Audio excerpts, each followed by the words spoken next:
Bonjour, bonjour, moi c'est Marlène Flavie ou Madame Siben si vous voulez. Merci infiniment pour le temps que vous prenez pour m'écouter. Merci pour votre patience. Merci pour vos contributions. Merci pour vos appréciations. Merci pour vos corrections. Merci pour vos observations. Je suis bénie par tout cela. Donc, je remercie le Seigneur qui permet que nous soyons encore en vie aujourd'hui. Définitivement, il a un plan pour nous et il nous conduit quelque part. Nous allons y arriver dans le nom puissant de Jésus. Aujourd'hui, j'aimerais continuer la série entamée dernièrement, la bonne nouvelle. Mais avant de continuer, un bref récapitulatif. Les bonnes nouvelles que nous recevons au jour le jour varient d'un individu à l'autre. Pour quelqu'un qui est richissime, 1 million dans son compte bancaire, ça n'a pas d'effet par rapport à quelqu'un qui n'a que dalle et qui reçoit ce million. La joie, les deux ne l'exprimeront pas de la même façon. Donc, la bonne nouvelle qu'on reçoit chaque jour, les bonnes nouvelles, elles sont nombreuses et puis elles varient d'un individu à l'autre. Ce que je considère bonne nouvelle peut ne pas être bonne nouvelle pour toi. En fait, c'est ce que nous avons dit. Ce genre de bonne nouvelle varie d'un individu à l'autre. Et puis, une autre chose, c'est que la joie que ce genre de bonne nouvelle procure ne dure qu'un moment. Un plat de nourriture que j'aime, la joie de ça, c'est un jour. De l'argent dans mon compte bancaire, la joie de ça, c'est juste le temps que je puisse l'utiliser. Et après, j'en aurai encore besoin. Un visa pour un pays étranger, la joie de ça, pendant que j'ai le visa, oui, pendant que je voyage, oui, mais une fois que je suis à l'étranger, il y a d'autres défis, il y a autre chose qui doivent m'apporter de la joie. Par exemple, réussir à m'acclimater, réussir peut-être à avoir un travail, réussir à pouvoir vivre aisément ou convenablement, ainsi de suite. Donc, toutes les bonnes nouvelles que nous pouvons recevoir pendant que nous sommes ici, elles sont bonnes en fonction de la personne qui la reçoit. Donc, elles varient d'un individu à l'autre. Autre chose que nous avons dit, c'est que la portée de ce genre de bonnes nouvelles ne dure qu'un moment. Par contre, la bonne nouvelle du salut est centrée essentiellement sur Jésus-Christ. Et puis, nous avons vu que Jésus-Christ a dû quitter son trône de gloire. Jésus-Christ, qui est Dieu, a dû devenir ce qu'il a créé au lieu de détruire ce qu'il a créé parce que nous avions désobéi depuis le jardin d'Éden.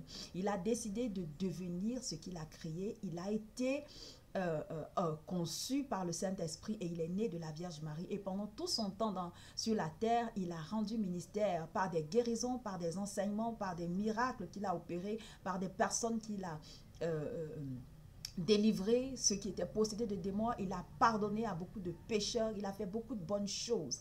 Et la venue de Jésus est censé m'interpeller, est censé vous interpeller aujourd'hui. Pourquoi? Parce que je ne vois pas quelqu'un qui aurait pu agir comme Jésus aujourd'hui, mais je te fabrique et toi tu ne respectes pas le but pour lequel je t'ai fabriqué. C'est simple, je suis celui qui t'ai fabriqué, alors je peux te détruire et je reconstruire des choses. Mais ça n'a pas été le cas de Dieu. Dieu a décidé de devenir homme, a décidé de devenir ce qu'il a créé pour vivre au milieu de nous, pour endurer ce que nous endurons.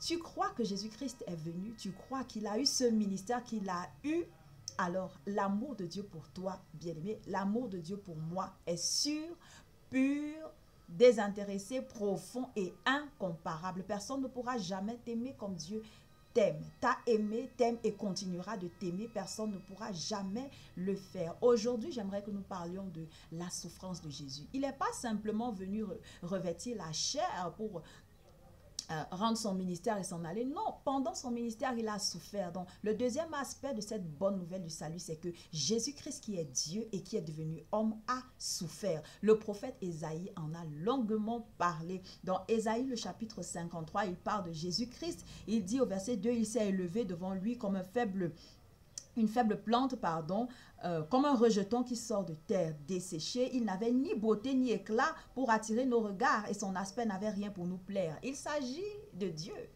Comment est-ce que l'aspect de Dieu n'avait rien pour nous plaire? Il marchait au milieu des hommes comme un simple homme, mais pourtant c'était Dieu, c'est Dieu. Méprisé et abandonné des hommes, le verset 3, homme de douleur et habitué à la souffrance, semblable à celui dont on détourne le visage, nous l'avons dédaigné et nous n'avons fait de lui aucun cas. Cependant, ce sont nos souffrances qu'il a portées, c'est de nos douleurs qu'il s'est chargé. Et nous l'avons considéré comme puni, frappé de Dieu et humilié. Le verset 5, Ésaïe dit, mais il était frappé, il était blessé pour nos péchés, brisé pour nos iniquités. Le châtiment qui nous donne la paix est tombé sur lui et c'est par ses meurtrissures que nous sommes guéris. Waouh! Donc, Jésus-Christ n'est pas simplement venu, il n'a pas simplement revêtu la chair, mais il a souffert.